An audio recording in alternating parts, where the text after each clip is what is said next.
L'Église catholique guide aujourd'hui plus d'1,2 milliard de croyants à travers le monde. Mais personne n'a encore réussi à percer les mystères du Vatican, cet État indépendant, au lieu de l'Église, au lieu du secret. Un texte écrit il y a plusieurs siècles pourrait bien changer la donne. La prophétie des papes. Une prophétie qui semble avoir été au cœur du pouvoir du Vatican. Une prophétie que l'Église semble cacher au monde entier depuis des siècles.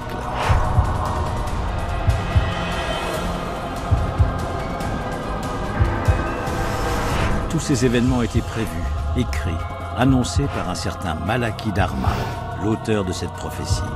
Un texte comprenant 111 devises, la liste de tous les papes du XIIe siècle jusqu'à nos jours. La prophétie est comme un mécanisme lancé, très précis. Plus inquiétant, la liste s'achève par une sentence. Un seul paragraphe annonçant la fin de la papauté, la destruction de Rome et le jugement dernier dans quelques années. Dieu peut faire ce qu'il veut. Et s'il décide qu'il n'a plus besoin de la papauté, alors il n'y aura plus la papauté. Pour Malachie, François est le dernier pape. Il y aura une fin du monde. Il y aura donc forcément un dernier pape. Qu'est-ce qui va se passer? Il va se passer l'écroulement de Rome. C'est ça qu'on nous dit. François est-il le dernier pape? Priez pour moi. La fin du monde est-elle annoncée? Ou n'est-ce qu'une prophétie apocalyptique de plus? Tout est sous nos yeux et nous ne voyons rien. Justement, regardons la prophétie des papes en détail, car au cours des siècles, elle aurait fait ses preuves.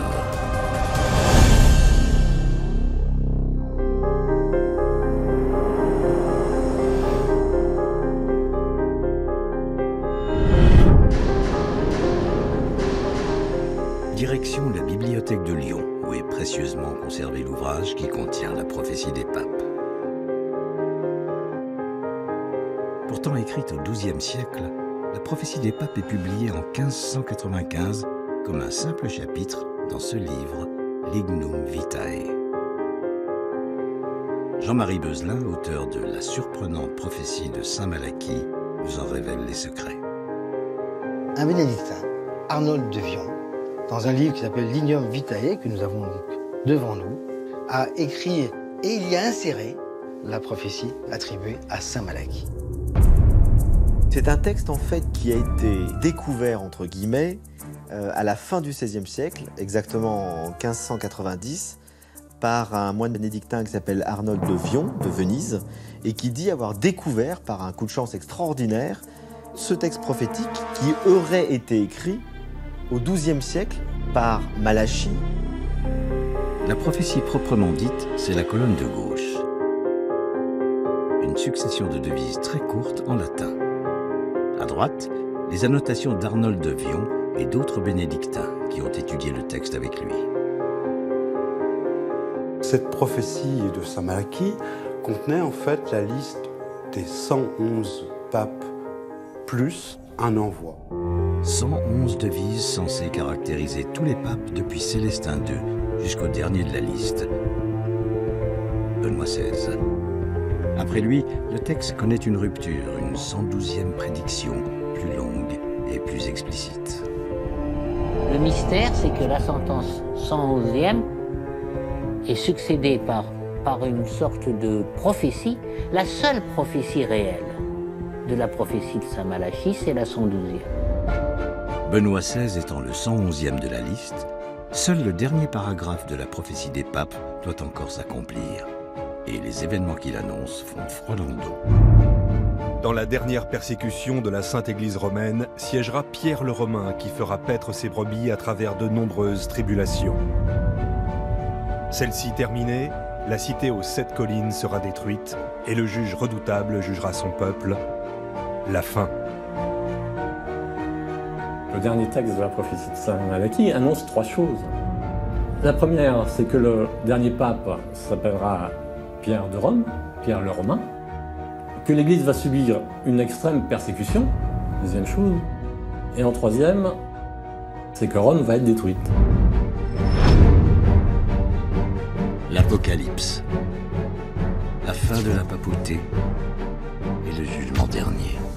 Si on prend le dernier paragraphe de la prophétie de Malachie au pied de la lettre, Les événements qui se préparent sont terribles. Ça, c'est la fin du monde. C'est le jugement dernier. Donc on nous dit froidement que le pape François va connaître le jugement dernier et nous avec.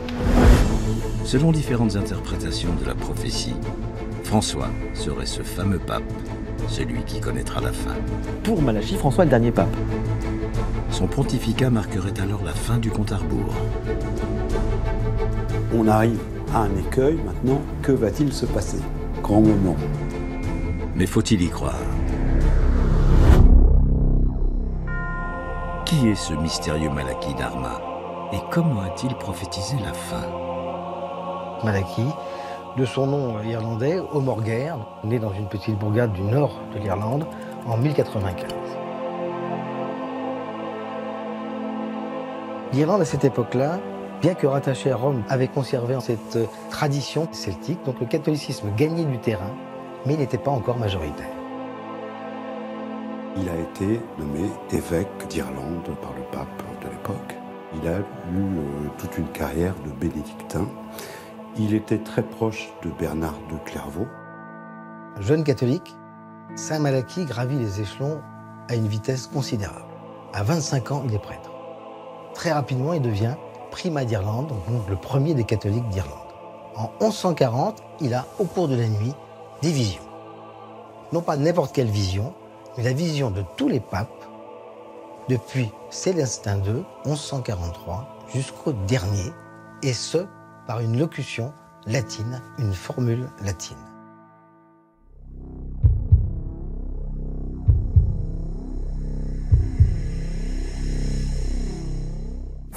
Alors pourquoi s'intéresser à un texte obscur qui aurait été écrit par ce moine irlandais du XIIe siècle? En d'autres termes, peut-on faire confiance à Saint Malachie? Saint Malachie, on le dit, ses contemporains le rapportent avec quelques dons de prophétie. Mais dans ces papiers, on n'a jamais retrouvé trace de prophétie. Pour trouver trace des dons prophétiques de Saint Malachie, il faut se rapprocher de sa biographie écrite par son ami Saint Bernard de Clairvaux. Il souligne que Saint Malachie est doué de prévision et qu'il a même prévu sa mort.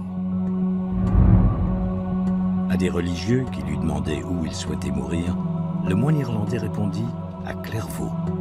Et quand? Le jour de la fête des morts, soit le 2 novembre. La même année, en 1148, en route vers Rome, Malachie tomba malade. Il s'arrêta chez son ami Saint Bernard, à Clairvaux, où il mourut le 2 novembre. Mais cela ne suffit pas pour faire de Malachie un grand prophète. Le seul moyen de croire un prophète, c'est qu'il a fait ses preuves avant. Pour cela, replongeons-nous dans la liste des 111 papes que Malachie nous aurait légués. Première devise, Ex Castro Tiberis, du château du Tibre. Célestin II, il est né à Città di Castello, la ville du château, anciennement appelée Tifernum, qui a la même racine que le mot Tibre. Deuxième devise, Inimicius Expulsus. L'ennemi chassé désigne Lucius II, qui a été chassé de Rome par le Sénat, principal ennemi de l'Église à cette époque. Troisième devise, Ex Magnitudine Montis, issu de Montemagno. Avant de devenir pape, Eugène III s'appelait Bernardo Paganelli di Montemagno. Et on pourrait continuer. Toutes les devises font rêver. Et font rêver à partir de symboles de l'intérieur de l'Église. Depuis près de 900 ans, l'histoire de la papauté semble écrite sur ces quelques morceaux de papier. Le moine bénédictin Arnold de Vion aurait découvert et publié un texte prophétique au XVIe siècle. Selon lui, Saint Malachie, un religieux haut gradé, aurait écrit cette prophétie des papes au XIIe siècle. Une prophétie crédible qui se vérifie de conclave en conclave. De quoi attirer l'attention de l'Église à l'époque et d'autant plus aujourd'hui. Alors que la dernière sentence, irrévocable, devrait frapper d'ici peu, comment le Vatican a-t-il pu passer à côté de ce texte? Comment l'Église réagit-elle face à la prédiction de sa propre destruction?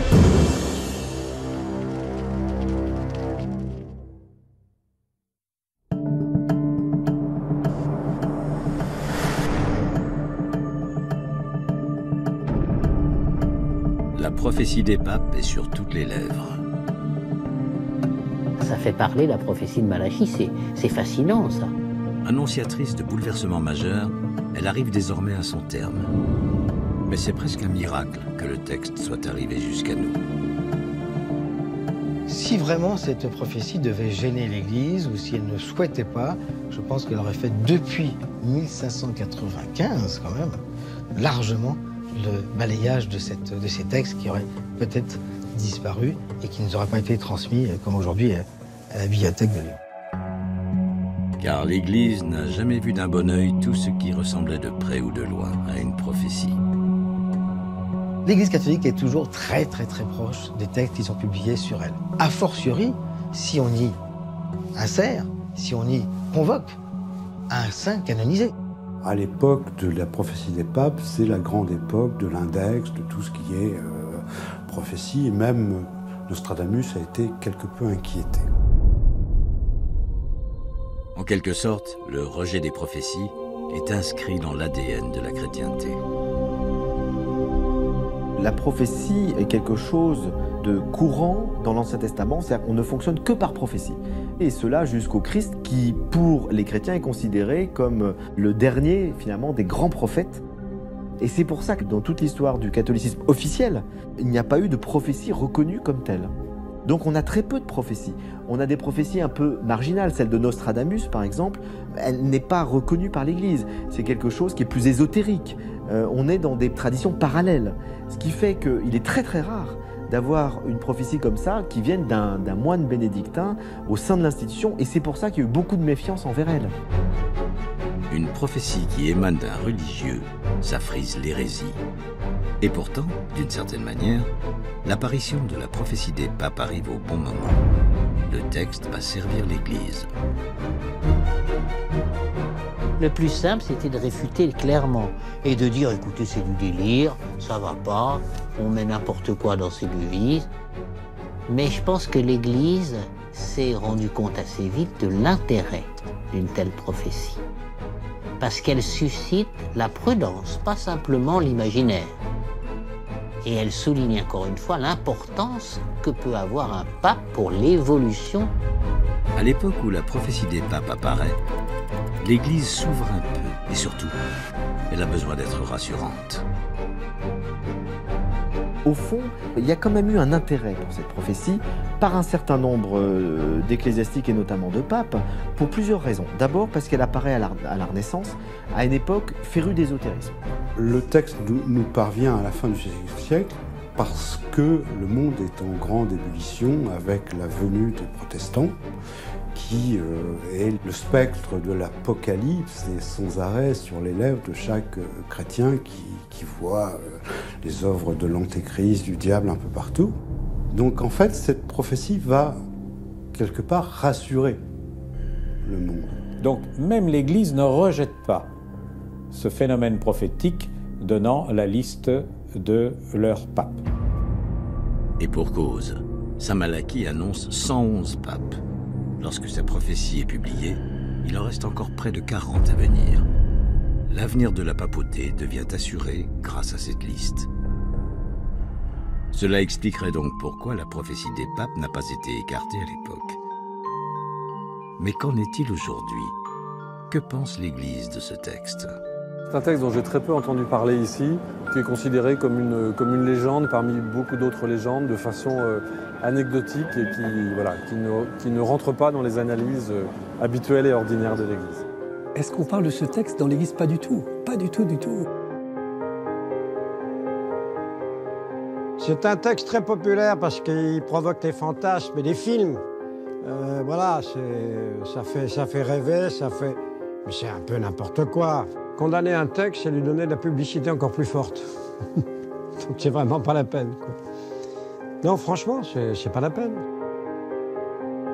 L'Église n'a pourtant pas hésité à condamner un roman qui n'était certainement pas en manque de notoriété, le célèbre Da Vinci Code de Dan Brown. Un best-seller vendu à plus de 86 millions d'exemplaires et boycotté par les églises du monde entier.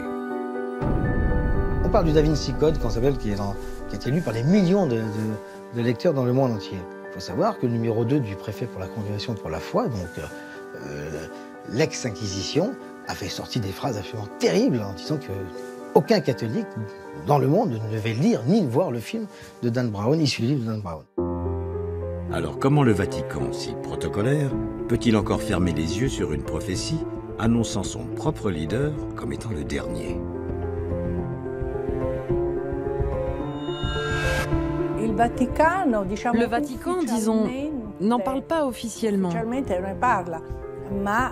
mais elle est très connue, universellement connue. Le Vatican est trop prudent, comment dire, trop attentif pour se faire officiellement, se faire le porte-voix officiel d'un tel texte. Alors que maintenant, la prophétie pourrait se retourner contre eux.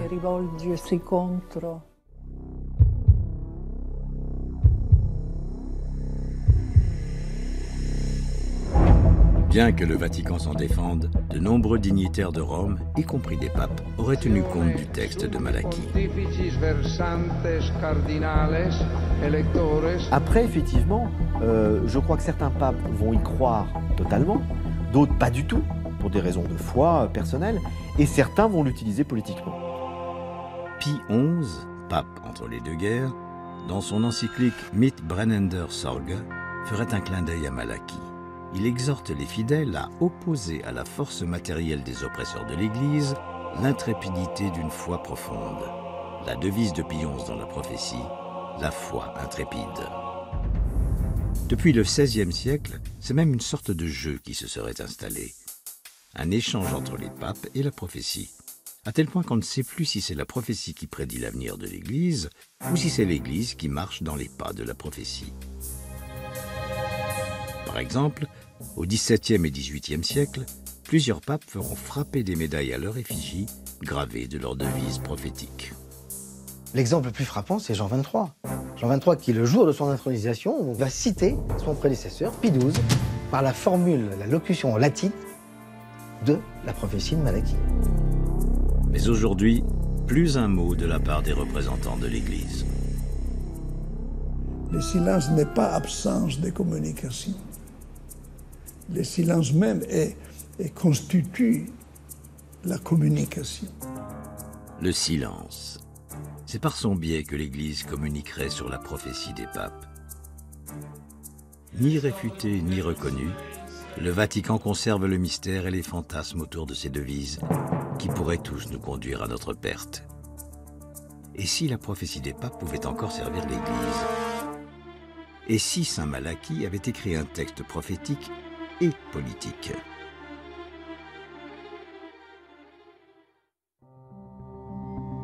Car si la prophétie est publiée en 1595, elle surgit dans les couloirs du Vatican 5 ans plus tôt, juste avant le conclave de 1590, qui fera pape Grégoire XIV, et ce n'est sans doute pas un hasard. Je pense qu'au départ, c'est un texte politique, puisqu'il est prophétique et politique, puisqu'il cherche à influencer un conclave. Donc là, on est devant vraiment quelque chose de très politique. Le moine en question, il faisait ça pour faciliter l'élection de tel pape ou tel autre, pour que ça corresponde mieux à la devise. Ça a presque un côté politicard. Je pense qu'il existe certainement, au sein de l'Église catholique apostolique romaine, un ordre suffisamment puissant pour imposer aux différents conclaves la réalisation de cette prophétie. Pourtant, le conclave auquel assistent les cardinaux votants est extrêmement contrôlé, réglé à la perfection, et ce, depuis des siècles. De nos jours, dès l'entrée des cardinaux dans la chapelle Sixtine, les réseaux téléphoniques et Internet sont brouillés, les volets sont fermés. En principe, les archevêques sont totalement maîtres de leur choix. Le cardinal archevêque de Lyon, votant aux 2 derniers conclaves, nous en livre les secrets. C'est dans le premier vote qu'on voit comment les voix se répartissent. Beaucoup changent d'avis jusqu'au dernier moment. Quand est-ce qu'il fait son choix? Quand il prend ce petit bulletin de vote et qu'il écrit dessus le nom de celui qu'il a choisi.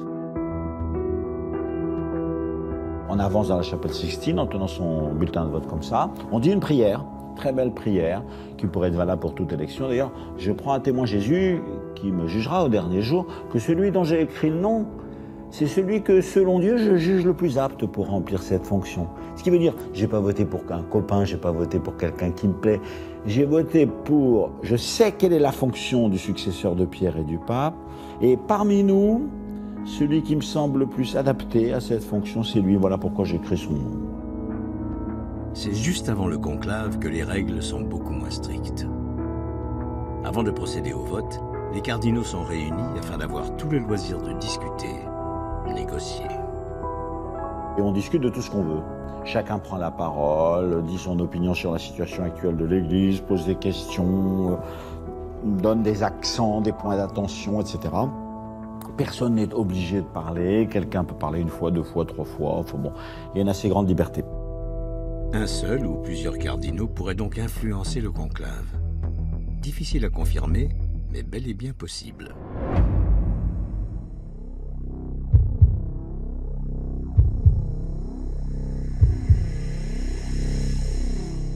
Prophétique, politique, une chose est sûre, la prophétie des papes aurait donc un vrai rôle à jouer. Et si l'on prend en compte l'hypothèse politique, le Vatican lui-même aurait pu écrire ou faire écrire cette prophétie.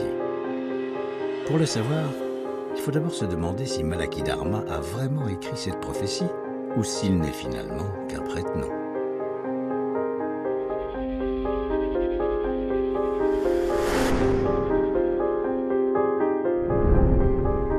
D'abord, la prophétie des papes n'a été découverte que 450 ans après son écriture officielle. Voilà qui a de quoi éveiller les soupçons. À cette époque, conserver un manuscrit jamais publié semblait être de l'ordre du miracle. Ensuite, cette prophétie des papes semble prédire l'avenir de l'Église avec énormément de précision. Trop de précision. Serait-elle trop belle pour être vraie? Ça colle tout à fait bien. Mais ce qui est toujours délicat, c'est d'attribuer justement cette prophétie à saint Malachi, alors qu'à mon avis, il n'en est pas l'auteur. Aujourd'hui, la majorité des spécialistes s'accordent sur ce point. Tout prouve que Malachi n'a jamais fait de prophétie. Je crois que plus personne ne répond malheureusement cette idée que saint Malachi ait écrit lui-même les prophéties de Malachi. Je crois que ça ne tient plus. Effectivement, des faits troublants attesteraient que le véritable auteur de la prophétie des papes n'est pas Malachi. En effet, ce texte prophétique n'aurait pas été écrit au XIIe siècle, mais au moins 400 ans après. Comment le savons-nous? Parce que le véritable auteur de la prophétie des papes était un copieur. L'auteur de la prophétie est fatalement quelqu'un qui a travaillé après l'édition particulière d'un ouvrage sur les papes qui s'appelait Onofrio Panvigno et qu'il a publié en 1557. Un historien italien, Onofrio Panvigno, publie en 1557 un livre intitulé « Brève histoire des souverains pontifes » dans lequel il écrit une fiche biographique de chaque pape. Mais dans son ouvrage, l'historien commet des erreurs. L'auteur fabricant de cette prophétie reprend les mêmes erreurs. Par exemple, dans le livre de Panvigno paru en 1557, le pape Eugène IV est dit appartenir à l'ordre des Célestins, une caractéristique reprise par l'auteur de la prophétie des papes. La devise d'Eugène IV est la louve célestine. Oui, mais voilà, Eugène IV n'était pas célestin, il était augustin. Deuxième exemple, dans la prophétie des papes, la devise attribuée à Jean XXII est du cordonnier d'Ossa. Ce pape est bien né dans la ville d'Ossa, mais Jean XXII n'était pas fils de cordonnier, il était fils de banquier. Une erreur que l'on retrouve encore une fois dans l'ouvrage d'Onofrio Panvigno. À l'école, quand deux élèves font les mêmes erreurs, c'est qu'ils ont copié l'un sur l'autre. L'auteur de la prophétie des papes a copié sur le livre de l'historien italien. Donc on sait pertinemment que cette prophétie a été rédigée après 1557. Mais alors, pourquoi l'auteur n'a-t-il pas signé son texte? Pourquoi l'attribuer à un moine irlandais devenu saint? L'Irlande, c'est le pays un tout petit peu des prophéties, des mystères, presque du côté occulte de l'Église catholique.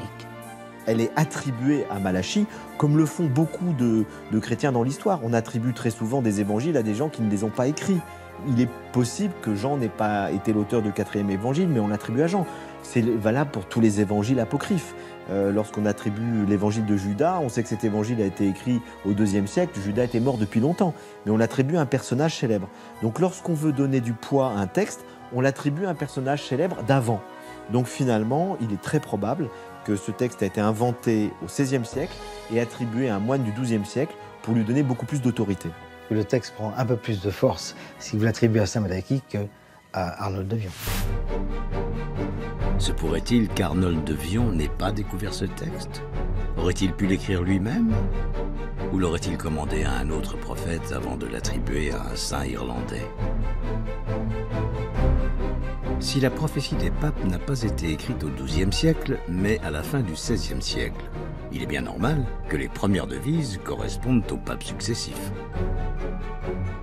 Si on peut raisonnablement penser que toutes les prophéties qui sont depuis 1140 à 1585 datent de la connaissance pour un certain nombre du texte inventé, que peut-on penser de celles qui viennent après alors que le texte est déjà publié? Curieusement, on constate que certaines devises collent très bien avec les papes qui ont suivi au XVIe siècle, XVIIe siècle, et XVIIIe, XIXe, et même XXe. Cela, nous allons le vérifier. Pie VI est devenu pape en 1775, presque 2 siècles après la publication de la prophétie. Sa devise dans la prophétie, Peregrinus Apostolicus, le voyageur apostolique. Or, Pie VI a effectué plusieurs voyages à l'étranger. Pas très convaincant, sauf qu'avant lui, aucun pape n'avait plus quitté l'Italie depuis plusieurs siècles. Innocent X a été élu pape en 1644, le 14 septembre, le jour de l'exaltation de la croix. Sa devise, Iucunditas Crucis, la joie de la croix. 100e devise, De Balneis Etruriae, de Balne en Étrurie, désigne Grégoire XVI, qui appartenait à l'ordre des Camaldules, fondé par saint Romuald en Étrurie. Ursus Velox, l'ours véloce, désigne Clément XIV. Sa famille paternelle avait pour symbole un ours en pleine course. Et plus près de nous, la prophétie des papes semble toujours aussi puissante. Par exemple, il y a une devise qui dit de la religion dépeuplée. Et ça correspond à la guerre de 14-18, vous vous rendez compte? Ça, c'est fascinant. Religio Depopulata est la devise attribuée à Benoît XV, pape de 1914 à 1922. En 1914, la Première Guerre mondiale éclate. Elle fera des millions de morts dans toute l'Europe chrétienne. 1922 est l'année de publication du recensement des victimes de la Grande Guerre, officialisant la Religio Depopulata. Dernier exemple, encore plus récent, Jean-Paul Ier, annoncé dans la prophétie des papes par la devise De Mediate Lunae, de la moitié de la Lune. Son règne, qui est très court, 33 jours, et dont la 7e lune, la lune du milieu, c'est une année de 13 lunes. En astrologie, l'année 1978 comprenait 13 lunes. Et c'est à la moitié de cette année astrologique que Jean-Paul Ier est décédé, ce qui ferait de lui Mediate Lunae. Encore une devise particulièrement troublante, et cette fois avec un argument astrologique. Cela pourrait bien ouvrir une piste pour identifier le véritable auteur de ce texte si obscur.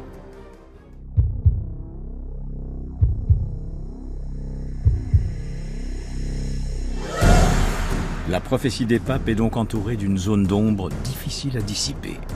Écrite au XIIe ou au XVIe siècle. Un texte à la fois prophétique et politique.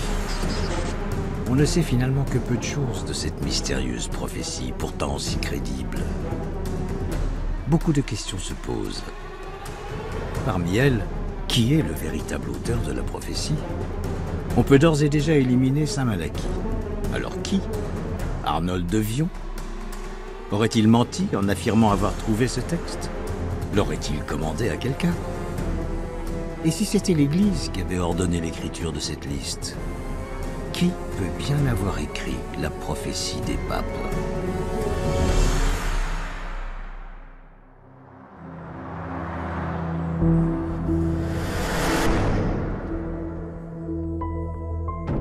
Une théorie concernant l'auteur de la prophétie des papes sort du lot. Selon plusieurs spécialistes, il s'agirait d'un prophète particulièrement connu du grand public. Un prophète ayant bien vécu au XVIe siècle, puisqu'il a recopié les erreurs d'un livre paru en 1557. Un prophète intéressé par les souverains pontifes et l'Église catholique. Un prophète féru d'astrologie. Certaines devises y font clairement référence. Sans oublier que ce mystérieux auteur doit être reconnu de son temps et avoir fait ses preuves. Un seul nom peut venir sur cette prophétie, c'est Michel de Notre-Dame, alias Nostradamus. Je pense que Nostradamus est effectivement le rédacteur, le créateur de cette liste des papes. Quelles sont les preuves qui permettraient d'arriver à cette conclusion? Tout d'abord, Arnold de Vion et Nostradamus ont vécu à la même époque, au XVIe siècle. Ils sont nés tous les deux en France, dans le sud. Arnold de Vion aurait donc pu retrouver les écrits de Nostradamus. Sans oublier qu'il est un prophète reconnu, peut-être même le plus célèbre du monde, en dehors de ceux évoqués dans la Bible ou le Coran. Mais au XVIe siècle, le prophète est dans le collimateur de l'Église. Il aurait donc pu écrire la prophétie des papes sans la revendiquer. Autre point fort de la théorie selon laquelle Nostradamus serait l'auteur, ses sujets de prédilection. L'un des sujets principaux des quatrains de Nostradamus, premièrement, c'est les grands des églises, parce qu'il ne parle pas que d'une église, et puis des grands des gouvernements, soit royaume, présidence ou autre. C'est les deux préoccupations qu'on va retrouver chez Nostradamus. Nostradamus est également féru d'astrologie. Nostradamus emploie comme système de datation, en fait, c'est l'astrologie. Il dit lui-même qu'il s'est concentré sur les thèmes astrologiques, sur les figures astrologiques, et qu'il a sorti des prophéties futures. D'autres arguments permettent encore de retomber sur Nostradamus. Passionné de codes, de chiffres, et connu pour jouer avec ses lecteurs. Pour bien comprendre les prophéties, il faut parler un peu de chiffres, puisqu'il y a 111 devises. 111, c'est aussi, par exemple, la décomposition de la lettre Aleph en hébreu. Pour ma part, j'attribuerais la rédaction définitive du texte à quelqu'un qui connaissait la Kabbale et qui connaissait l'hébreu. Là encore, cela correspond à Nostradamus. Il est né à Saint-Rémy de Provence en 1503, d'ancêtre juif. Ses grands-parents s'étaient convertis au catholicisme, mais n'en oubliez pas l'étude des textes anciens, du grec, du latin, de l'hébreu et de bien d'autres langues. Mais les prophéties revendiquées par Nostradamus sont-elles à la hauteur de la prophétie des papes? Voici ces célèbres centuries publiées en 1555. Une centurie est un ensemble de 100 quatrains prophétiques. Et si on les lit attentivement, on ne peut être que très troublé. Dans le 20e quatrain de la 9e centurie, Nostradamus évoque un homme venu à Varennes de nuit, en passant par Voltorte, Herne et la Pierre Blanche. Un homme qui fut cause de tempêtes, de feu et de sang. Le 21 juin 1791, de nuit, Louis XVI fuit Paris pour échapper aux révolutionnaires. Après être passé par les lieux-dits Voltorte, Herne et la Pierre Blanche, il est arrêté à Varennes. La tempête révolutionnaire aura raison de lui et il aura la tête tranchée. Presque 250 ans avant les événements, ce quatrain de Nostradamus donne les noms de 4 lieux empruntés par Louis XVI cette célèbre nuit. Et ce n'est pas tout. Il y a d'autres passages dans la prophétie de Nostradamus sur des faits qui sont évidents. Notamment le fait qu'un roi de France est mort suite à une joute, où il a eu l'œil crevé. Je crois que c'est le plus évident en fait. Ce fameux quatrain, paru en 1555, le voici. Le lion jeune, le vieux surmontera. En chant bellique par singulière duel, dans cage d'or les yeux lui crèvera. 2 classes, une, puis mourir de mort cruelle. 4 ans après sa publication, le 30 juin 1559, Henri II, roi de France, participe à une joute, un duel amical lors du double mariage de sa fille Élisabeth et de sa sœur Marguerite.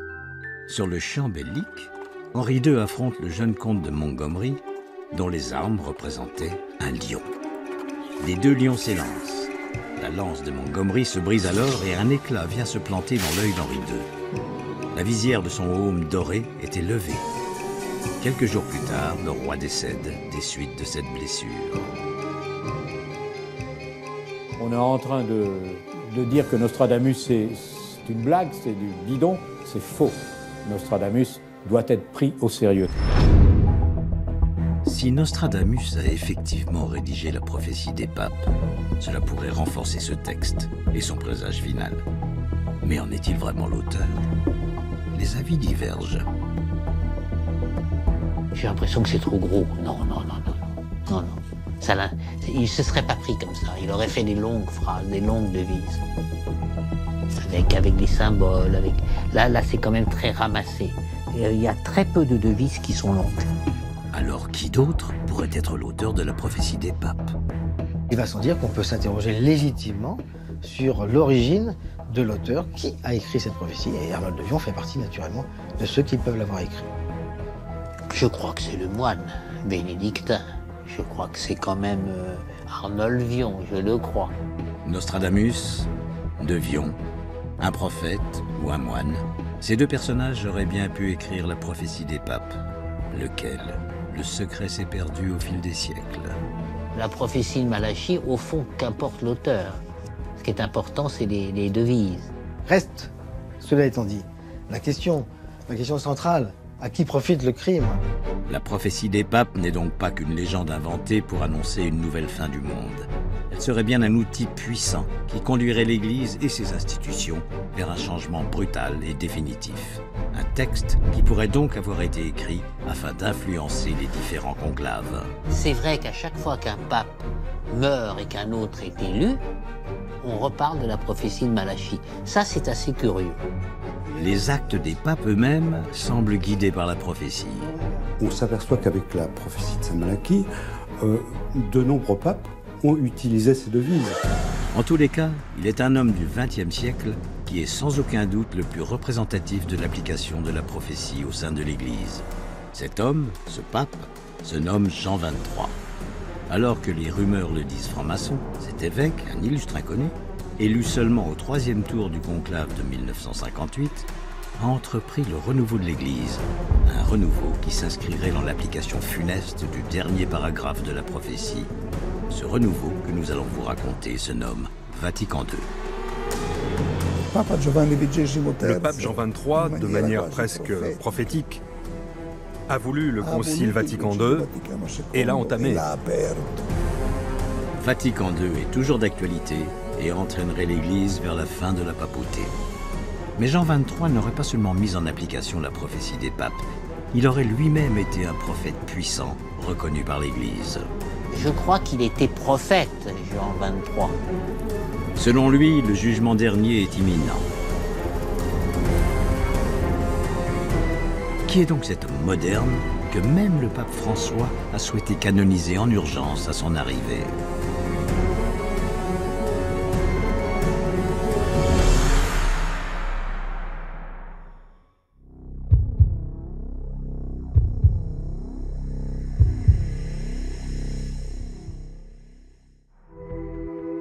Angelo Roncalli, futur Jean XXIII, aurait lui aussi prédit le jugement dernier. C'est ce que prétend Pierre Carpi, un célèbre écrivain contemporain italien, dans un livre publié en 1976, Les prophéties de Jean XXIII. En plus d'avoir utilisé une devise de la prophétie des papes, Jean XXIII aurait donc lui-même eu des visions. Je crois qu'il était prophète, Jean XXIII. Jean XXIII, c'était l'homme de la bonté. Et un homme prophétique, je disais il y a quelques instants. Dans ses prophéties, il aborde de nombreux thèmes comme le communisme, le nazisme, schismes, et notamment la papauté.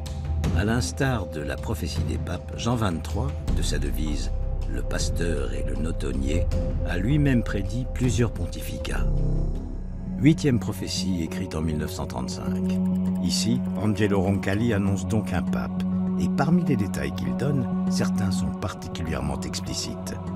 Il sera élu dans une période où l'Italie est marquée par le sang. Rome en des jours de sang. Ce pape aura aussi un lien privilégié avec les jeunes catholiques. Ce seront les jeunes qui t'acclameront. Enfin, ce pape sera blessé, mais la plaie se refermera. Ton unique blessure se fermera. Cette fiche signalétique correspond tout à fait à un souverain pontife bien connu, Jean-Paul II. Élu en 1978, au beau milieu des années de plomb en Italie. Jean-Paul II, créateur des Journées mondiales de la jeunesse. Jean-Paul II, victime d'un attentat en 1981, dont il réchappera in extremis.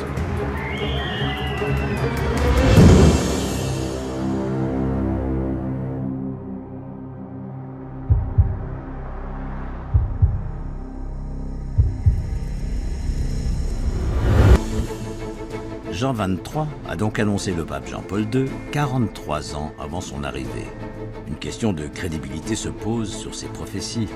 Mais alors, que penser de la 28e prophétie de Jean XXIII?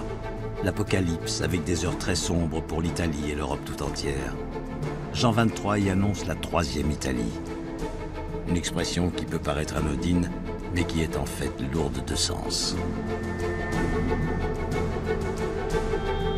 Pour le pape Jean XXIII, dans ses prophéties, il annonce la 3e Italie, c'est-à-dire après l'Italie romaine, les républicains romains, après l'Italie catholique, il annonce la 3e Italie, c'est-à-dire une nouvelle Italie, après une période très difficile. Une 3e Italie après l'Italie catholique, le présage est clair. C'est la fin de la papauté, sinon la fin du monde. Prophétie des papes, prophétie de Jean XXIII. Déjà 2 textes, étroitement liés et particulièrement crédibles, qui annoncent la fin de Rome et pire, du monde. Le pape Jean XXIII, en plus d'avoir délibérément cité la prophétie des papes pendant son pontificat, aurait lui aussi eu des visions. Comment l'Église peut-elle accepter un tel affront? Eh bien là encore, de la même façon que pour la prophétie des papes, le Vatican n'y prête pas attention, officiellement. On se contente d'étudier les très nombreux textes publiés par les papes, aussi bien par Jean XXIII que par les autres.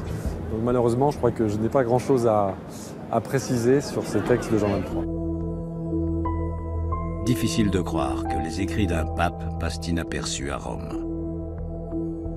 L'Église ne condamnera jamais le texte, mais en plus, elle va jusqu'à canoniser Jean XXIII, et de façon exceptionnelle. C'est surprenant. On aurait pu faire successivement 2 canonisations. Selon les spécialistes de la prophétie, comment ne pas y voir une reconnaissance de ce qu'a fait, écrit et dit le pape Jean XXIII. 27 avril 2014, place Saint-Pierre, Vatican. 800 000 pèlerins du monde entier sont venus assister à un événement hors du commun. Pour la première fois dans l'histoire de l'Église, 2 papes vont être canonisés, c'est-à-dire déclarés saints, et en même temps. Toujours plus surprenant, cette double canonisation a lieu en présence de 2 autres papes, François qui préside et Benoît XVI, pape émérite. Très vite, l'événement est surnommé la messe aux 4 papes. Jamais l'Église catholique apostolique romaine n'a vécu ça. On est dans quelque chose d'absolument époustouflant. Le fait que le pape François choisisse ces 2 papes, c'est très très fort pour continuer le chemin. Il y a un texte, une des prophéties, donc sur les 32, qui semblerait expliquer que l'Église catholique va se retrouver à un moment donné avec 2 têtes et une seule mère l'Église, 2 têtes, 2 empereurs. C'est un petit peu le cas de figure auquel on peut penser maintenant, avec Benoît XVI et sa renonciation et le pape François qui a été élu.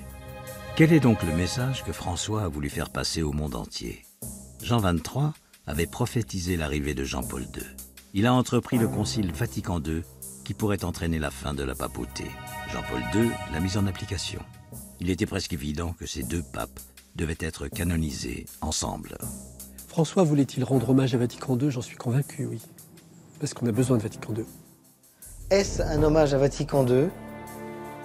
On peut l'interpréter comme ça, dans la mesure où d'un côté Vatican II était ouvert par Jean XXIII et que ses prédécesseurs ont cherché à ne pas aller au-delà, mais au moins à le pérenniser.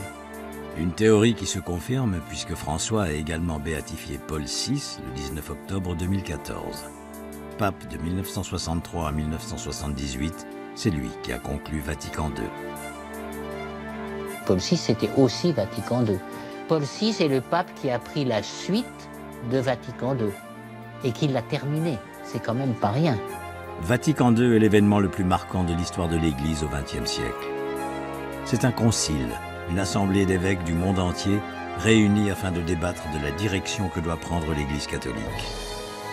Vatican II symbolise l'ouverture au monde moderne et le retour aux racines du christianisme. En bref, une Église plus simple et dans l'air du temps. Et si c'est bien Jean XXIII qui a ouvert ce concile en 1962, Jean-Paul II s'y est inscrit. Le pape Jean XXIII, de manière presque prophétique, a voulu le concile Vatican II et l'a entamé. Jean-Paul II, en revanche, a été l'un des pères fondateurs du concile. C'est très intéressant. Puis il a été l'homme que la vie a conduit à dialoguer avec le monde, mais toujours suivant les traces du concile Vatican II. Un Vatican II qui représenterait peut-être la réponse de Jean XXIII à ses propres visions, mais aussi à la prophétie des papes. J'appelle encore Vatican II une renaissance de l'Église, un éveil, un réveil de l'Église.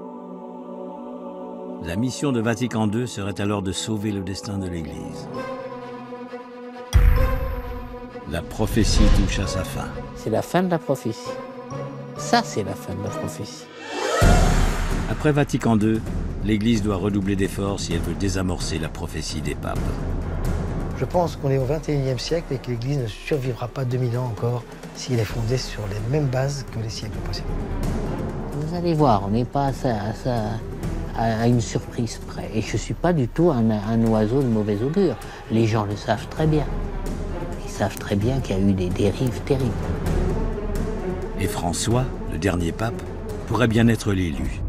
Depuis son élection, le souverain pontife accumulerait les références à la prophétie des papes. Même le pape François le dit. Il dit qu'il faut revenez aux valeurs essentielles. Et il le dit parce qu'il sait très bien que tout s'écroule, il le sent, il le voit. Il suffit d'écouter ses premiers mots, de lever le mystère sur ses premiers actes pour comprendre que la prophétie des papes est bien présente au Vatican. La surprise, effectivement, c'était de se rendre donc, sur le tombeau du pape Sixte V. Pour quelle raison? Sixte V, le seul pape grâce à qui nous pouvons dater la fin de la prophétie. Et Benoît XVI aurait lui aussi précipité le destin de François. La prophétie est comme un mécanisme lancé, très précis. Le pape émérite aurait enclenché le compte à rebours final en toute connaissance de cause.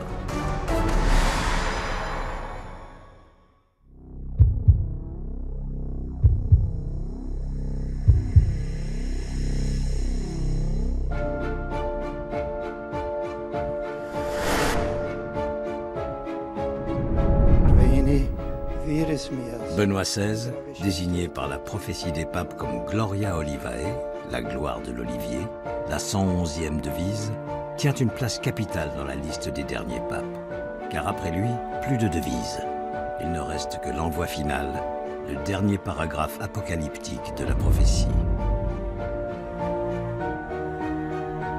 Dans la dernière persécution de la Sainte Église romaine siégera Pierre le Romain qui fera paître ses brebis à travers de nombreuses tribulations. Celle-ci terminée, la cité aux 7 collines sera détruite et le juge redoutable jugera son peuple.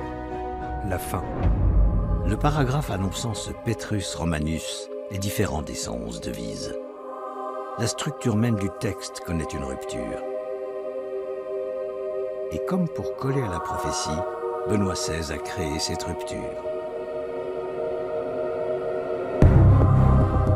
11 février 2013, coup de tonnerre au Vatican. Le pape annonce aux fidèles qu'il renonce à sa fonction.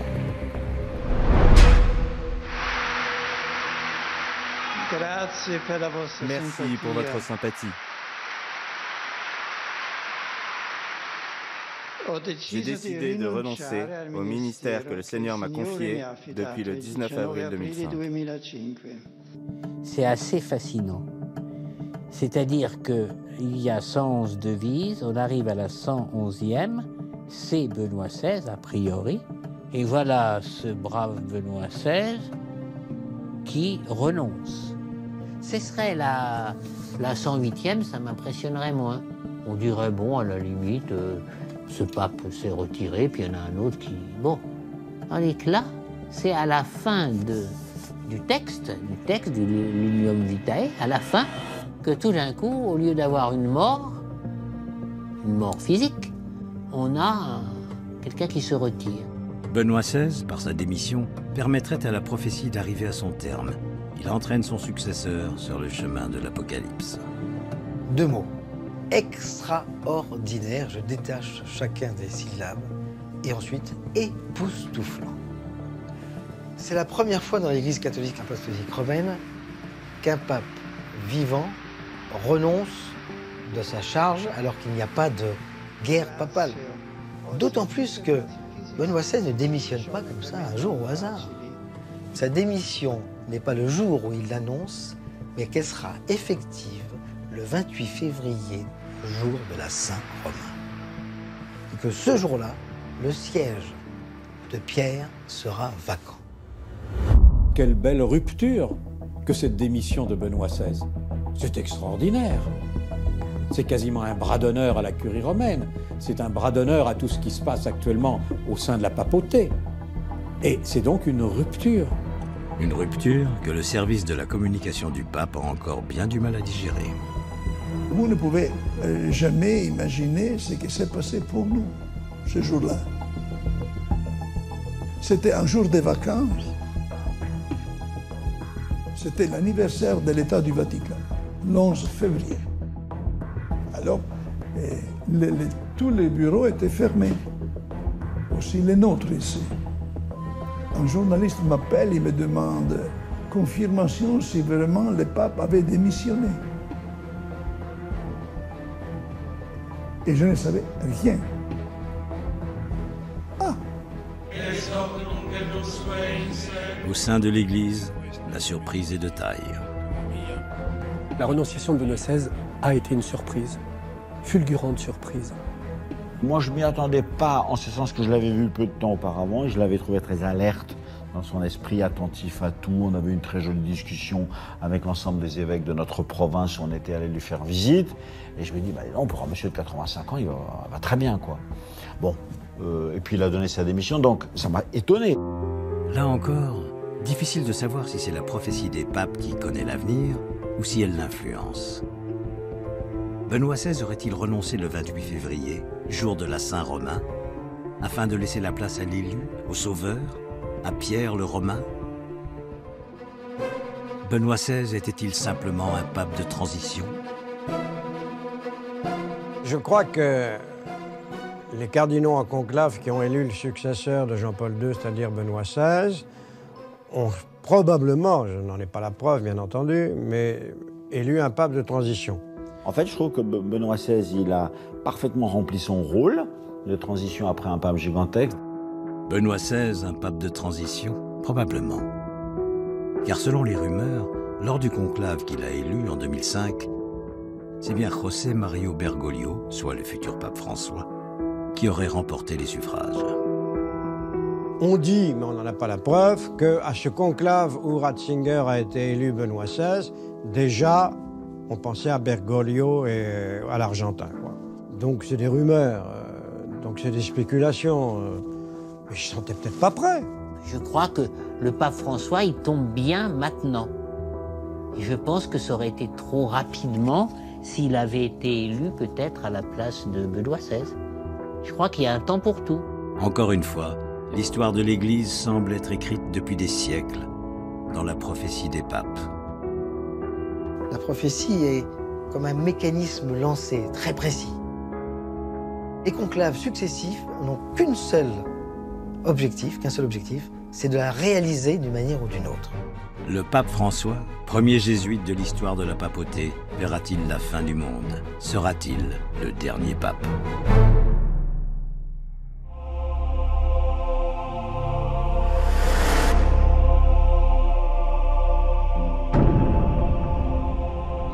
Mardi 12 mars 2013, les cardinaux entrent en conclave. Leur mission, élire un nouveau pape. Dans la prophétie, ce souverain pontife sera le premier à ne pas avoir de devise. Selon ce texte, l'Église fait donc un grand saut dans l'inconnu. Après 2 jours et autant de fumée noire, ça y est. Une fumée blanche annonce au monde entier que l'Église a à sa tête un nouveau pape.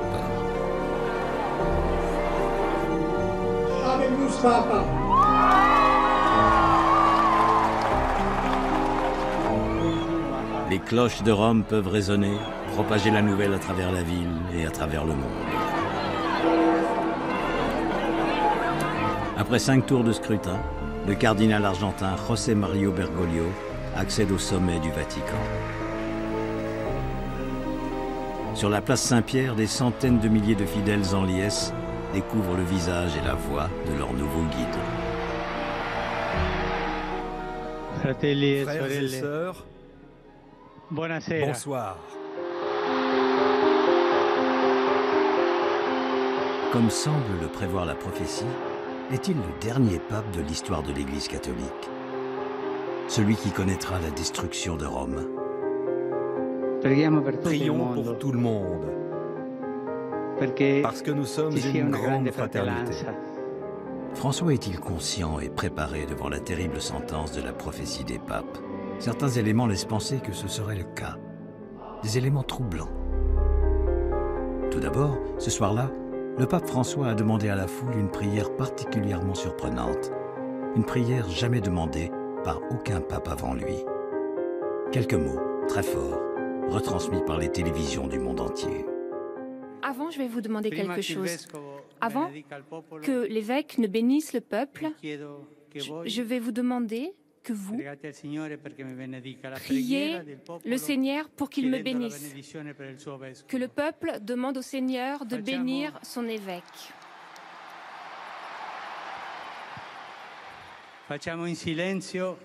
Taisons-nous un instant. Faisons cette prière en silence avec moi.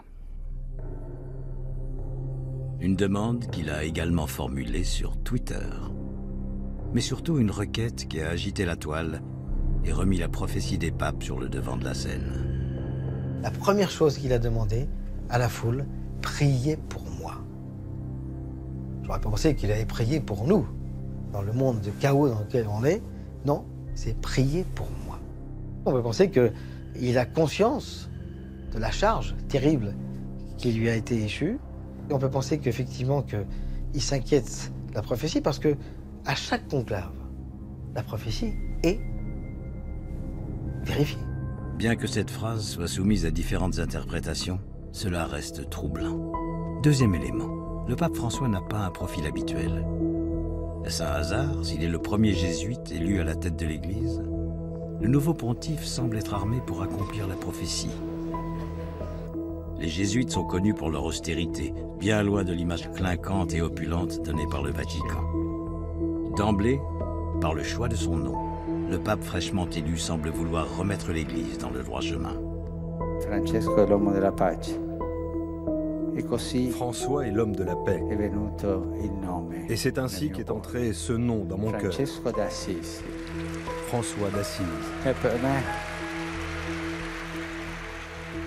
C'est pour moi l'homme de la pauvreté, l'homme de la paix, l'homme qui est le gardien de la création. En ce moment même, nous avons une relation avec la création pas vraiment excellente, non? Et l'homme qui nous donne cet esprit de paix, l'homme pauvre. Comme j'aimerais une église pauvre pour les pauvres. Un pape humble, qui lave les pieds de prisonniers, qui refuse de loger dans l'appartement pontifical, qui porte une tenue plus sobre que ses prédécesseurs. Les premiers messages envoyés par le nouveau pape sont clairs. Il va y avoir du changement à Rome. Le faste extrême du Vatican vit peut-être ses derniers instants. Et si l'on en croit la prophétie, ces changements brutaux pourraient aller jusqu'à la fonction suprême elle-même. Ainsi, les premiers mots du pape François pourraient s'inscrire dans la droite ligne de la prophétie des papes. Il s'est présenté comme l'évêque de Rome. La première chose qu'il a dit sur le balcon de la place Saint-Pierre, « Je suis l'évêque de Rome ». Ce qui est vrai d'ailleurs, puisque le pape, avant d'être le pape, il est l'évêque de Rome. Mais c'est étonnant que ce soit la première chose qu'il ait dit. Donc certains ont relevé en disant, ben voilà, c'est une manière de se relier effectivement à la prophétie de Malachie, qui est manifester le caractère essentiellement romain du pape. Même le pape François le dit. Il dit, il faut revenez aux valeurs essentielles. Il le dit parce qu'il sait très bien que tout s'écroule, il le sent, il le voit. Le troisième élément qui ferait de François le dernier maillon de la prophétie est un acte éminemment parlant, sa première visite officielle. Jeudi 14 mars 2014, basilique Sainte-Marie-Majeure. C'est ce lieu que le pape François a choisi pour sa première visite. Officiellement, le nouveau souverain pontife est venu prier la Vierge. Effectivement, la basilique est dédiée à la Vierge et François se recueille quelques minutes devant une icône de la mère du Christ.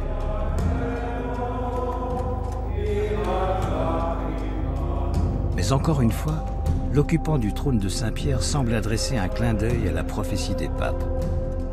Car après avoir prié la Vierge, c'est dans une autre chapelle de la basilique qu'il se dirige. Le pape François s'agenouille alors ici, face à un mystérieux tombeau. Alors la surprise, effectivement, c'était de se rendre donc sur le tombeau du pape Sixte V. Le pape, qui permet de dater la prophétie, repose là, juste devant François. La devise attribuée à Sixte V est Axis in medietate signi, l'axe au milieu du signe. Le mot signe désignant souvent une prophétie, le pontificat de Sixte V se situe à mi-chemin de la prophétie des papes. C'est donc grâce à lui qu'il est possible de dater la fin. Alors, pourquoi venir ici et dès sa première visite? François saurait-il que la prophétie doit bientôt prendre fin? Prierait-il pour sauver la papauté? Pour sauver Rome? Pour accomplir la prophétie? François serait-il vraiment le dernier pape?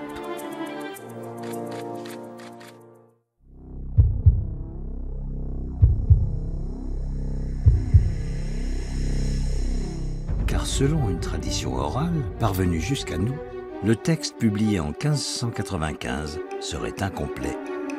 Il manquerait une devise.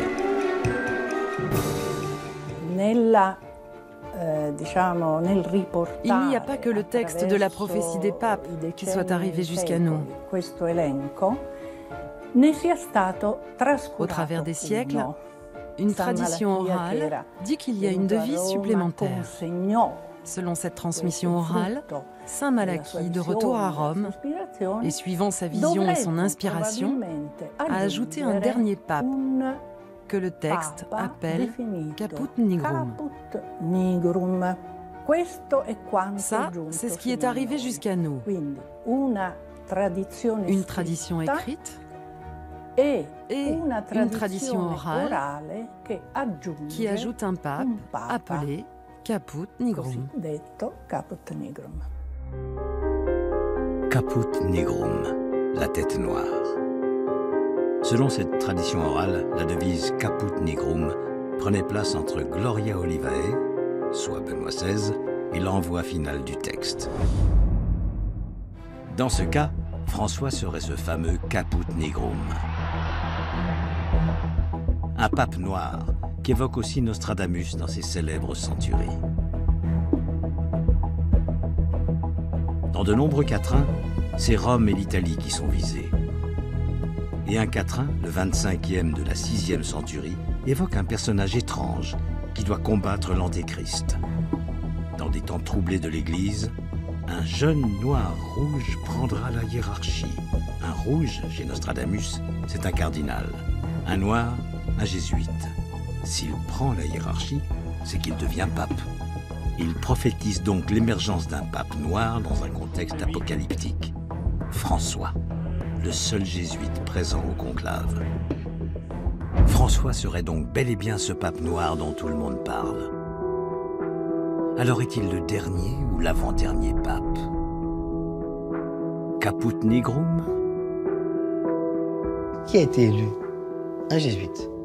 Or, le pape des jésuites, c'est un général, c'est ce qu'on appelle le pape noir. Le général des jésuites, c'est un pape noir.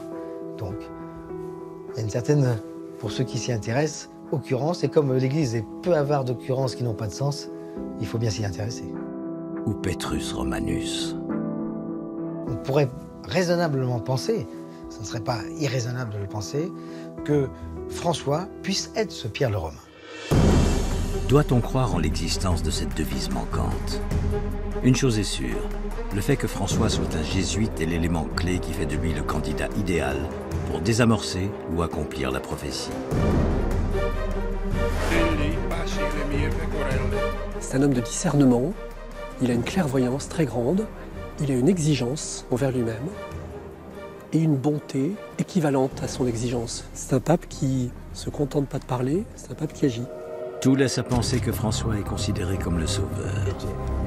Mais comment en être certain? Observons une fois de plus les faits. François a engagé des réformes spectaculaires. Médias, finances, curie, tout est passé au crible.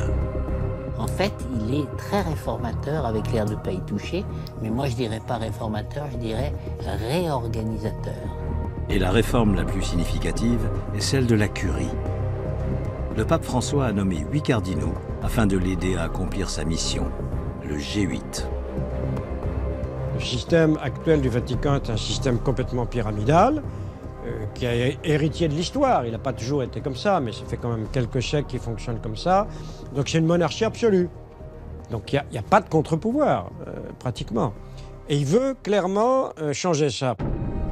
Et c'est dans l'esprit de la prophétie des papes que François aurait renoncé à sa toute-puissance. Il n'y a plus de parole infaillible.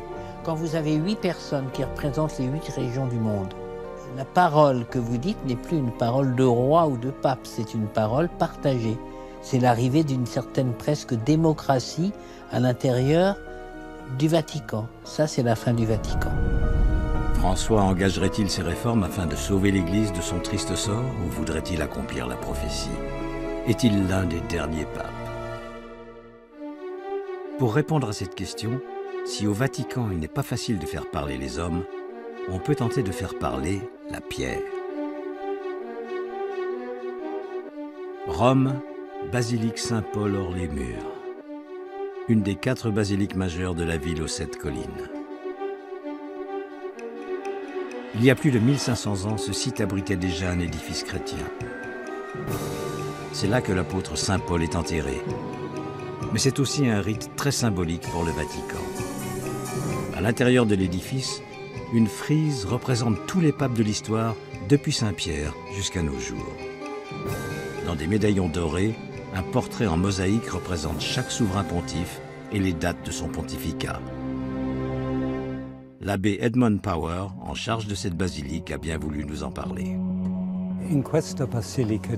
À l'intérieur de la basilique Saint-Paul, nous avons une série de médaillons ou ronds en mosaïque pour tous les papes de l'histoire. Le premier est celui de Saint-Pierre et le dernier est tout naturellement celui de François. Et comme le pape François est le souverain pontife actuel, son médaillon est éclairé par une lumière. Le portrait le plus récent est donc celui de François. Et l'Église, sans suivre à la lettre la prophétie des papes, a peut-être déjà prévu une fin de la papauté. On dit que lorsque toutes les places seront prises, ce sera la fin du monde.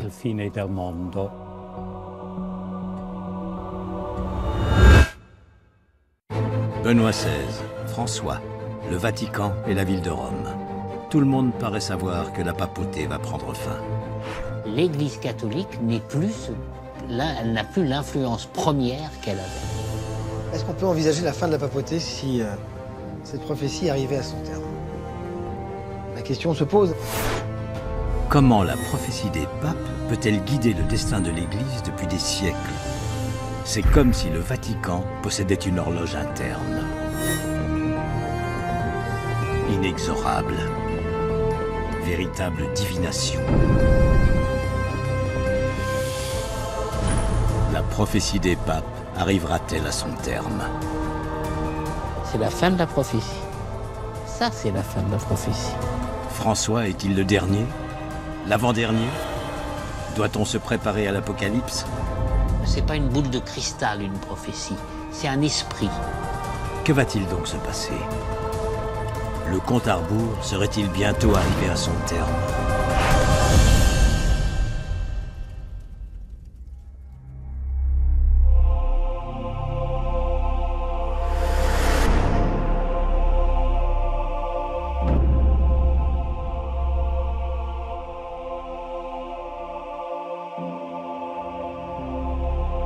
La prophétie des papes est un texte aride, une succession de petites sentences.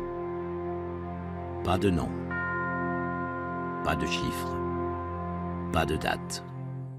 Les textes prophétiques sont cryptés et décryptables.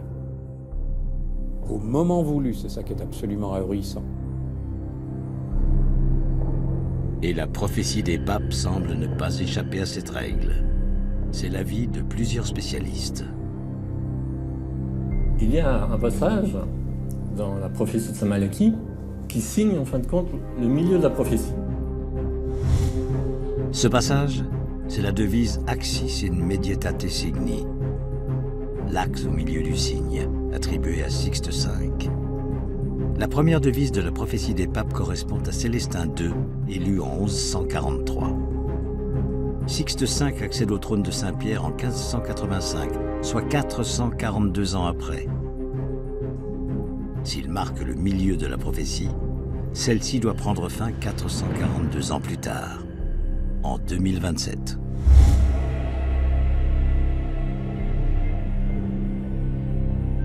Tout ça, ça se tient d'une manière logique, rationnelle, sauf que c'est du rationnel qui se projette en prophétie. Et selon un autre prophète, le pape Jean XXIII, le jugement dernier aura lieu quelques années plus tard. Une des prophéties, donc sur les 32, qui semblerait expliquer que l'Église catholique va se retrouver à un moment donné avec deux têtes et une seule mère. L'Église, deux têtes, deux empereurs. C'est un petit peu le cas de figure auquel on peut penser maintenant avec Benoît XVI et sa renonciation et le pape François qui a été élu, du vivant de Benoît XVI. Et puis, il cite également, ce qui est assez remarquable, la fin, 2000 ans, plus l'âge du Christ. Selon Jean XXIII, l'Apocalypse serait donc pour 2033, date de la fin de ses prophéties. 2033. 2027. Deux textes, et pas des moindres, annoncent de grands troubles pour des dates non similaires, mais pas très éloignées. Et à y regarder de plus près, elle pourrait être encore moins éloignée qu'il n'y paraît. 27 novembre 2012, Benoît XVI publie son 3e livre consacré à Jésus.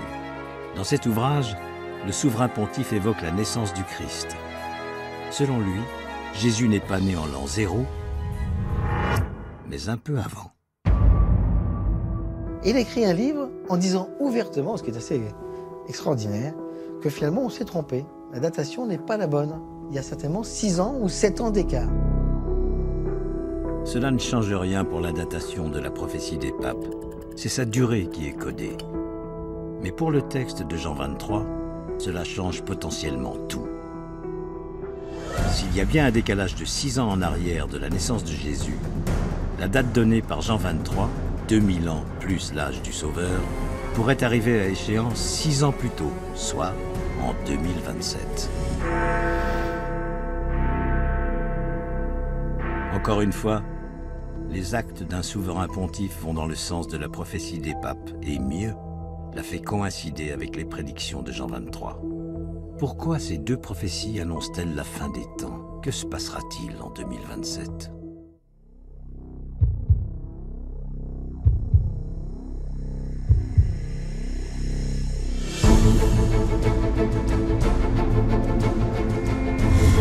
La prophétie des papes et Jean 23 annonce le jugement dernier. L'Apocalypse, la fin de Rome. Mais doit-on vraiment prendre cette menace au sérieux? Naturellement, là nous sommes confrontés à un problème d'interprétation. De toute façon, on est à la fin. Maintenant, que veut dire l'Apocalypse et que veut dire l'écroulement de Rome? Ça, c'est un mystère. Première hypothèse, la fin de la papauté. La prophétie de Malachie, elle dit que la papauté peut se terminer. Ça, je le crois. Dans ce cas, le plus probable serait que le pape redevienne un simple évêque de Rome. Vous savez que le devoir du conclave est de donner un évêque à Rome.